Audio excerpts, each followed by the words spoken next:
the industry has grown a significant growth in the number of recalls, but also recall is only the tip of the iceberg, right?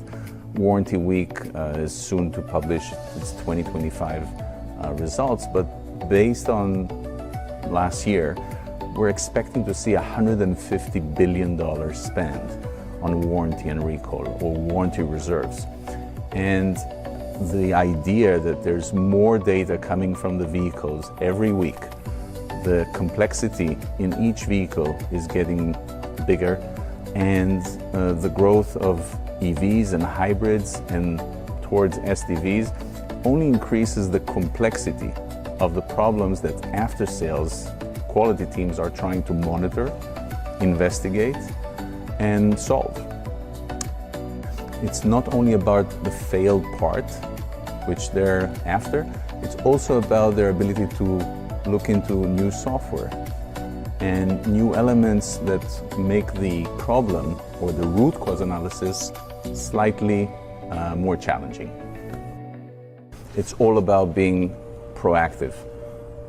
Most of the OEMs, this is not a new topic, right? They've been doing this for centuries. We do see OEMs modernizing that process. In fact, back in 2023, trying to crack that quality issue and being able to move or shift left in identifying quality issues even before the customer comes to the dealer. And that was the holy grail. If you're able to monitor those telemetries, those telematics signals that come from every vehicle and identify trends, the growing avalanche before. And I think that is the main challenge. What problems should I go after today? Because every day you would find new complaints, new quality issues surface, and being able to triage like in an ER, right? You want to manage the things that would become, God forbid, right, a huge recall early in the game to stop the bleeding from the factory. McKinsey and AWS we're talking about this original article that they wrote back in 2021. And they literally put the blueprint of what would a modern after-sales quality process look like, and how could AI and ML change this approach or modernize this approach. And back in 2023, when we started reading those articles, and we got curious, that led us to say, hey, we see 6 areas in this blueprint that AI and ML could play a pivotal role. And we identified Upstream being, the data management platform of automotive, and being able to look at it and say, okay, so there are several areas where AI and purpose-built ML can fast-track the process, shift left in the ability to identify anomalies, the ability to look at vast amounts of connected car data together with traditional repair orders and warranty claims, and being able to stitch those two together, together with a bill of material, together with a software bill of material, also together with customer complaints, and being able to identify things early in the game is one of the key things that we've been able to identify. It's 2025, and we rolled out this new product, this new platform, the application of proactive quality detection, we now call it PQD, into markets where customers actually realize huge savings from being able to identify the quality issues ahead of time. The idea to bring them even closer together and being able to identify the root cause earlier based on data, the ability to digest such huge amounts of data, which are built from the various data sources, right? The diagnostics, the DTCs, the live vehicle data, the software bill of material, the bill of material, the manufacturing month, and the actual visits to the dealers.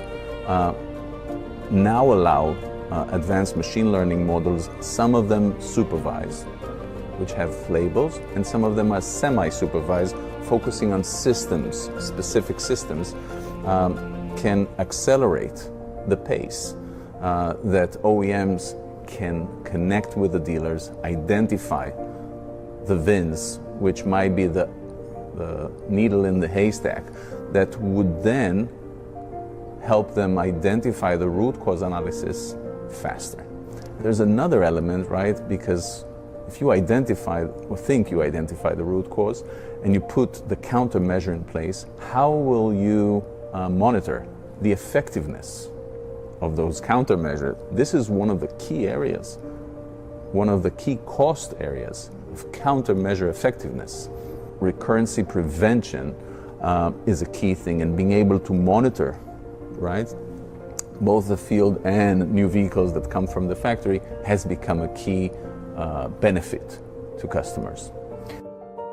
A lot of the fixes nowadays are performed over the air, and moving towards SDVs, we'll see more and more of that happening.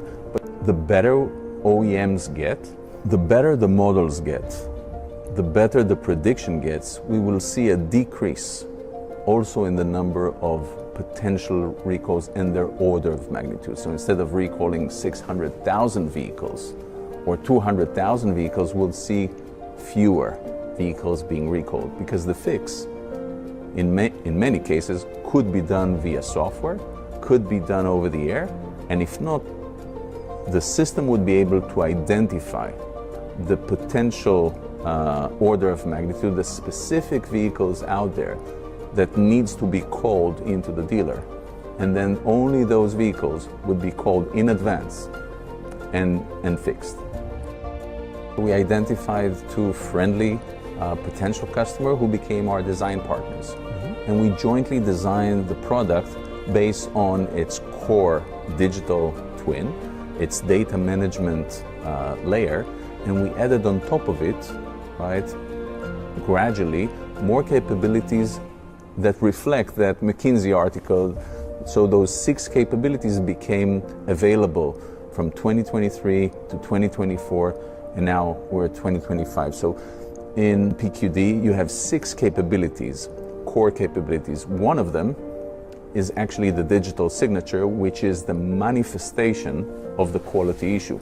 And that, I think, is one of the key differentiators for Upstream, because it lets the field quality engineers identify potential leads for root cause analysis, but at the same time, it helps them identify how big of an issue it is. So this is the digital signature, but it is the icing on the cake. Thanks to the digital twin, you can actually look at an X-ray of the vehicle going back in history. If I want to know what was the ambient temperature at that very hot day where that inverter started to malfunction or those contactors melted, I can go back in history even without the driver coming to the dealer and look at the history of that particular vehicle. So there are 3 capabilities which are pre-claimed. We talked about anomaly detection, analytics, and virtual ride inspection. Once people start to arrive to the dealers, you're looking at the machine learning capabilities and AI capabilities that first allow the prediction of how big of an issue we're looking at, the potential leads to root cause analysis, and triage, right? We coined a term called CIS, Compound Impact Score. You mentioned safety, which is one of the key elements. Cost may also be one, and order of magnitude. What combinations would you put in place in order to identify your daily triage? And then last but not least, we mentioned it earlier, the countermeasure effectiveness. Once you applied the countermeasure, once you applied the fix, how effective are they both in the field and with new vehicles? So those 6 capabilities became what PQD is nowadays, the proactive quality detection application. We call it customer love, right? One of the KPIs, that they measure their customers, the car owners, as customer love, and we measure, right, based on 10 KPIs. Some of them is time to early detection. Some of them is time to root cause analysis. Some of them is reducing the roadside assistance or towing. But customer love is something which is tough to measure, right? When we see customers getting excited, when we see customers talking about their ability to predict issues ahead of time, when we see customers talk about digital forensic, this is a very cool point in time, because imagine going back in history, right? Sherlock Holmes, right? All he had was good brains and a set of fingerprints, right? And then, if you look at a modern TV series like CIS, you're looking at DNA, you're looking at ballistics, you're looking at social chatter, you're looking at all sorts of modern AI-enabled techniques that allow them to do digital forensic. What PQD basically allows after-sales teams is to apply modern digital forensics powered by ML for the modeling, for the predictions, for the root cause analysis, but also applying a lot of modern AI techniques. If you look at some stuff that Gen AI can provide, looking at 20 new claims that came in just today, you don't need to read them all. Gen AI would calibrate and read them for you. If you're looking at RO classification, looking at technician comments, and looking at the diagnostics that each car brings to the dealer, you're able to use modern tools such as Gen AI to fast track your investigation process. And last but not least, we're passionate about innovation, and we're looking at agentic AIs which are capable to automate some of those tedious tasks. You now have a known issue. There's a set of criteria which includes the DTCs, the make-year model, the temperature of the cooling temperature, and maybe the DTCs of that particular vehicle. You now know, right, what's the digital signature, and you even put out a TSB to the dealers. Now you can ask an agentic AI of proactive quality detection, hey, build me a detector so that whenever a vehicle resurfaces, I want to know about it. And this is a cool capability, which is one of the agentic AIs built into PQD. We now are at a point in time where technology enables those potential visionary acts to become reality. So supervised machine learning models, agentic AIs, and generative AI can fast track and help the investigation process so that after-sales engineers can free their time into investigation rather than tedious tasks.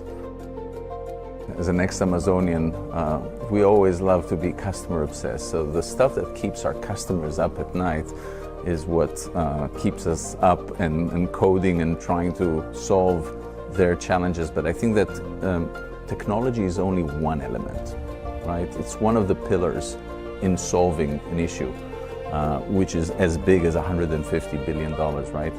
And there are other pillars that relate to solving that issue.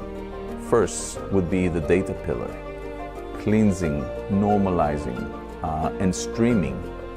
All that live data is a huge challenge by itself. And that was a pitfall for many, many OEMs. We as Upstream have been doing this for over 8 years and processing petabytes of data on a daily basis.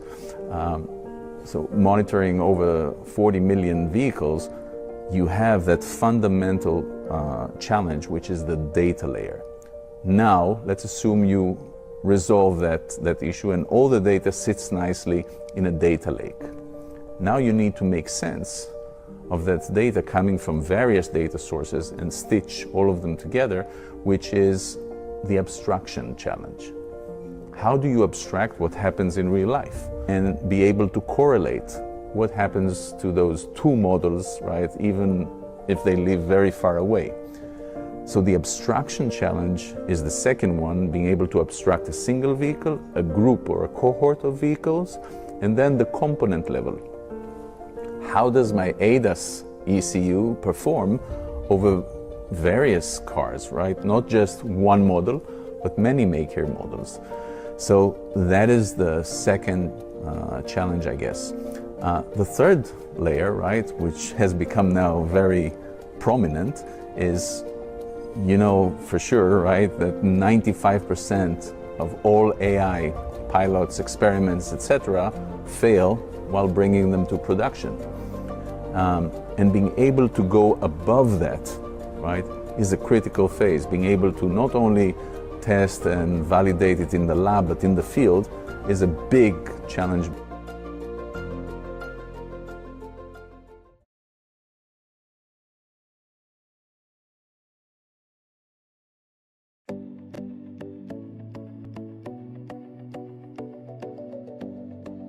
There's an enormous internal organizational challenge of existing systems, existing processes, existing best practices. Bringing those modern tools into organizations require organizational change. They require a modification of the KPIs. There's a new KPI because all of a sudden you're trying to look for accuracy in the models. You're trying to look for precision and recall. You're trying to assess how well does the model work, not only how well do the people solve problems, but how does the model help them fast track. It won't happen overnight, and we see organizations that are very innovation driven, very forward looking, who are experimenting with AI tools and systems such as Upstream, whether they're homegrown or third parties.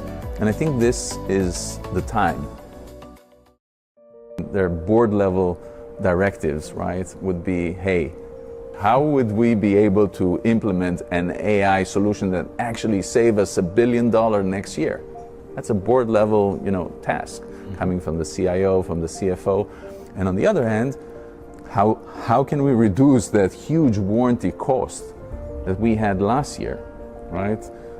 Can we reduce it by 5 or 10 or 15%? And according to a research that we've done together with McKinsey, OEMs, after sales, finance, digital teams believe that by deploying AI and ML models in the right way, in the process, they're able to save anywhere between 5 to 15%. If I allow myself to go 5 years into the future, yes, we'll see a lot more happening in the vehicle itself. We'll see a lot more happening at the edge. When you see the NVIDIAs and Qualcomms of the world and their GPU and the zonal architecture in those vehicles, you have high performance compute in the vehicle that allows the vehicle not only to identify what's wrong with it, but sometimes even to rectify. It's definitely something that we see a lot of wisdom and algorithms that would go to the edge, to the vehicle itself, which is one of the fundamental changes that we see in SDVs going forward. But the second thing, if you think about the 50 gigabytes of data that every vehicle is transmitting every week, right, we'll see less data coming from the vehicle, because if you have an HPC, you can run some of those models that currently run at the cloud level, right, at the data lake level. They could be inside those vehicles and say, okay, everything is good, everything is awesome, everything is wonderful. Now, something is wrong, send more data and analyze that. I think that is one of the very fascinating changes that we'll see in the industry. I think one of the key things is curiosity. We love talking to more OEMs that are curious about what's potentially out there. what they haven't done yet. So I tend to think that every discussion that we had over the last 3 years, and we had many hours, we had many interviews, we talked to hundreds of people through the research that we did with McKinsey. We learned a lot. And I think this ability to have those forward-looking discussions, and even if we can bring something, right, for someone at the audience to be curious about and say, that sounds interesting. We haven't tried that approach yet. And I'd love the feedback says, no, that can't be done, right? That means we're doing something right, because it is a vast challenge. It is a point in time in history where this potential new category, right, of after-sales quality, which is driven by AI, can be born. We're really excited to be, among people in this community who are looking into potential solutions that would modernize this industry, would help its leaders to move forward faster.